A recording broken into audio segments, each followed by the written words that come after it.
Hello viewers, మనం Microsoft office 2007 application ప్యాకేజ్లో ఒకటైన Microsoft word గురించి నేర్చుకుందాం.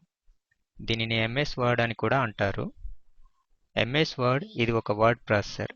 దీనిని ఉపయోగించి letters, books, newsletters, brochures, calendars, envelopes, labels, resumes, certificates, లెటర్స్లో మ్యాటర్ ఒకటే ఉంటూ అనేక మందిని అడ్రసింగ్ చేస్తూ లెటర్స్ తయారు చేసే మెయిల్ మేజ్, ఇలా అనేక రకాల డాక్యుమెంట్స్ తయారు చేసుకోవచ్చు. ఇక సబ్జెక్ట్లోకి వెళ్దాం రండి.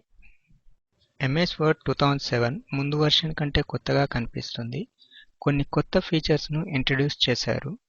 మెనూలను ట్యాబ్ రూపంలో ఇచ్చారు. ప్రతి ట్యాబ్కు సంబంధించిన కమాండ్స్ను సెక్షన్ వైజ్గా గ్రూపులు చేసి రిబ్బన్ బార్లో ఇవ్వడం జరిగింది. ఇవి మెనూ ట్యాబ్స్. ఈ మొత్తం ఏరియాను రిబ్బన్ అని అంటారు. ఇవి రిబ్బన్ బార్లోని గ్రూపులు. హోమ్ ట్యాబ్లో టెక్స్ట్ ఎడిటింగ్ మరియు ఫార్మాటింగ్కు సంబంధించిన కమాండ్స్ ఉంటాయి. ఇన్సర్ట్ ట్యాబ్ నుండి టేబుల్స్, పిక్చర్స్, చార్ట్స్, ఆబ్జెక్ట్స్ మొదలైనవి ఇన్సర్ట్ చేసుకోవచ్చు. పేజ్ లేఅవుట్ ట్యాబ్లో page margins, page size, page indent, spacing మొదలైనవి చేసుకోవచ్చు. రిఫరెన్స్ ట్యాబ్లో కాంటెంట్ టేబుల్ను క్రియేట్ చేసుకోవచ్చు. ఫుట్ నోట్స్ ఇన్సర్ట్ చేసుకోవచ్చు. మెయిలింగ్ ట్యాబ్ నుండి letters, labels, envelopes mail merge చేసుకోవచ్చు. రివ్యూ ట్యాబ్లో ప్రూఫ్ రీడింగ్ చేసుకోవచ్చు. డాక్యుమెంట్ను షేర్ చేసుకోవచ్చు. వ్యూ ట్యాబ్ నుండి డాక్యుమెంట్స్ను రకరకాల పద్ధతుల్లో చూసుకోవచ్చు. రిబ్బన్ బార్లోని గ్రూపులో ఈ బటన్ను క్లిక్ చేస్తే ఆ గ్రూపుకు సంబంధించిన డైలాగ్ బాక్స్ ఓపెన్ అవుతుంది.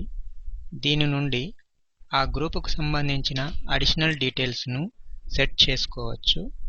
వీటి గురించి ముందు వివరంగా నేర్చుకుంటారు. కొన్ని గ్రూప్స్లో ఈ బటన్ ఉండదు. వర్డ్ 2007లో క్విక్ యాక్సెస్ టూల్ బార్ అనే మరో కొత్త ఫీచర్ను ఇంట్రడ్యూస్ చేశారు. మనం సాధారణంగా ఉపయోగించే కమాండ్స్ను దీనిలో పెట్టుకోవచ్చు మరియు తీసేసుకోవచ్చు. దీనిని ఆఫీస్ బటన్ అని అంటారు. దీని నుండి డాక్యుమెంట్స్ను మేనేజ్ చేసుకునే కమాండ్స్ ఉంటాయి.